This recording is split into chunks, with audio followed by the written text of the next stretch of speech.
দেখুন, আপনাদের আগেই বলেছি, মধ্যপ্রাচ্যে যুদ্ধ পরিস্থিতিতে কেন্দ্রীয় সরকার নির্দেশিকা জারি করে জানিয়ে দেয় যে ভারতবর্ষে একটি মাত্র সংস্থা বার্ক নিউজ চ্যানেলগুলোর দর্শক সংখ্যার বিচার করে তারা যুদ্ধের কারণে তা প্রকাশ করতে পারবে না। আজ অবধি সেই নির্দেশিকাই বহাল আছে, কিন্তু দেশের ডিজিটাল দুনিয়ায় যে কটা অন্য মাপকাঠি আছে তার প্রত্যেকটা প্রতিদিন প্রতি মুহূর্তে সাক্ষ্য দিচ্ছে যে এবিপি আনন্দের ওপর আপনাদের ভরসা অটুট।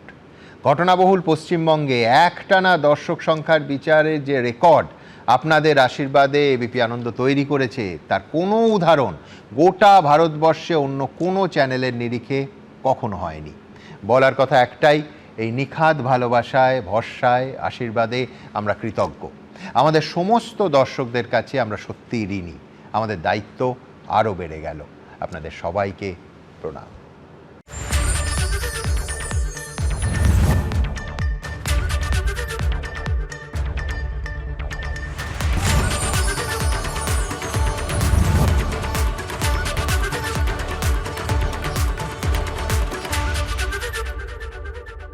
এবিপি আনন্দ, এগিয়ে থাকে, এগিয়ে রাখে।